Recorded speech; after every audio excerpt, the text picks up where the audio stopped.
Assalamualaikum warahmatullahi wabarakatuh. Perkenalkan kami dari kelompok 1 yang beranggotakan Regi Al-Muzaki, Nabila Auliatur Rahmah, Ahmad Saiful Imam, dan Nuraini Oktavia yang akan mempresentasikan hasil kerja kelompok kami, yaitu materi mengenai countable noun dan accountable noun yang diampu oleh Ibu Niken Kencana Ungu. Kemudian materi akan disampaikan oleh Nabila Auliatur Rahmah, Regi Al-Muzaki, dan Saiful Imam. Kepadanya saya persilahkan. Nouns atau kata benda dalam bahasa Inggris bisa dibagi berdasarkan karakteristiknya. Berdasarkan karakteristiknya, nouns terbagi menjadi countable noun dan uncountable noun.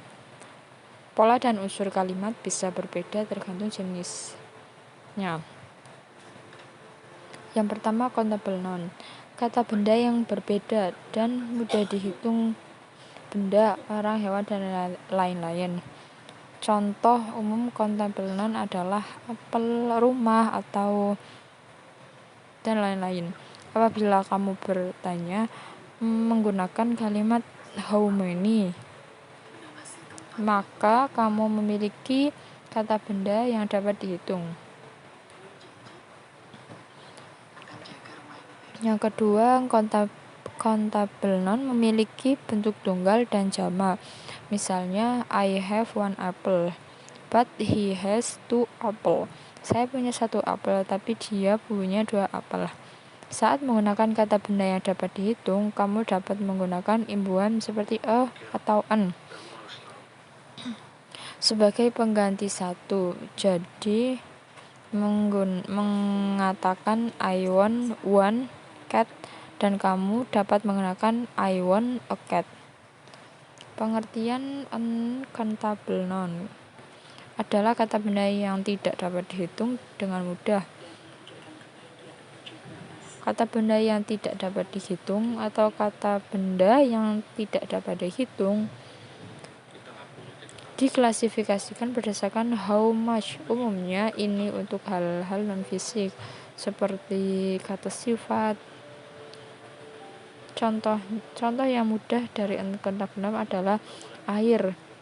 Kita tidak bisa mengatakan I have one air, saya punya satu air. Sebagai gantinya kita dapat mengatakan I have. Ciri-ciri countable noun. 1. Benda yang disebutkan bisa dihitung maupun diawali dengan bilangan. Nah, ini contohnya buku, book. Nah, karena buku itu bisa dihitung.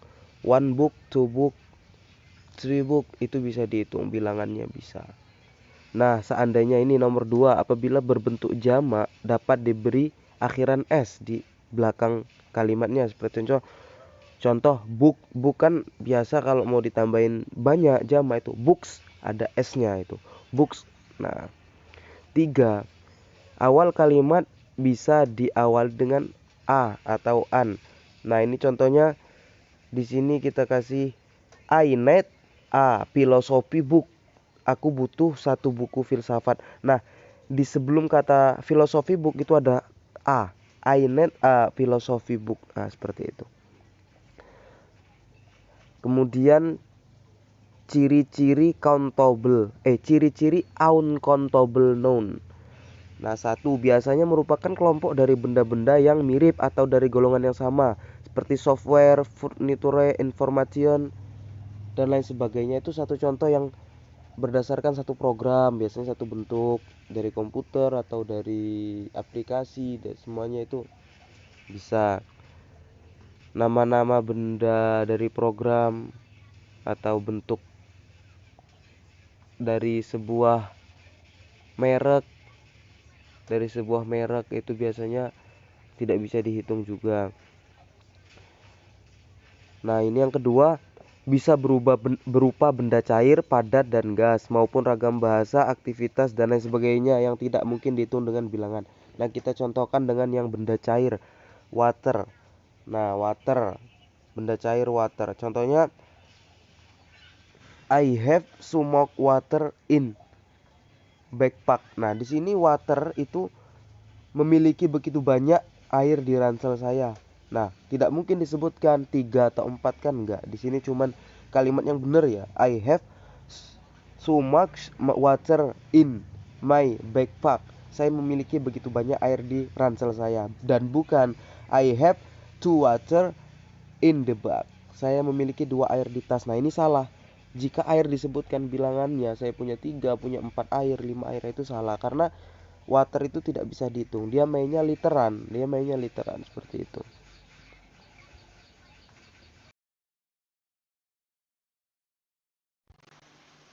Jadi berikut adalah contoh dari countable dan uncountable noun dalam bentuk cerita. Cuma karena ceritanya mungkin terlalu panjang, dipersingkat. Di dalamnya terdapat beberapa komposisi dalam pembuatan roti. Nah, sedangkan kita ketahui roti itu merupakan countable noun karena roti dapat dihitung atau masih dalam batasan perhitungan.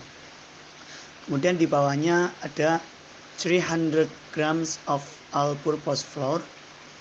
Ada 300 gram tepung terigu serbaguna. Tepung terigu di sini merupakan uncountable noun karena kita ketahui tepung terigu tidak bisa dihitung satu persatu, melainkan dengan hitungan gram atau kilo, ons, dan sebagainya. Kemudian ada 80 gram of understand cocoa powder. Ada 80 gram bubuk kakao tanpa pemanis. Di sini juga bubuk ya. Jadi yang sifatnya bubuk atau cair itu biasanya masuknya uncountable karena tidak bisa dihitung satu persatu. Kemudian di bawahnya lagi ada 4 big eggs, ada 4 butir telur besar. Nah, di sini telur merupakan countable karena telur ayam masih mampu ya, masih bisa dijangkau dengan hitungan, sehingga masuknya countable noun.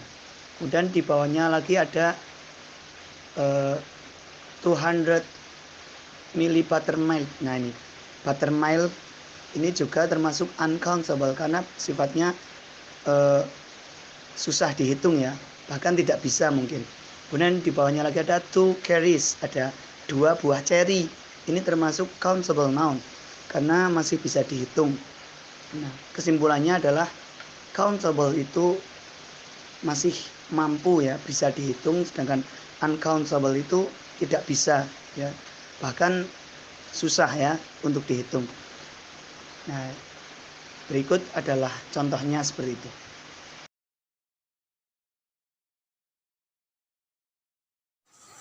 Itulah materi tentang countable dan accountable. Semoga bermanfaat. Kurang lebihnya mohon maaf. Wassalamualaikum warahmatullahi wabarakatuh.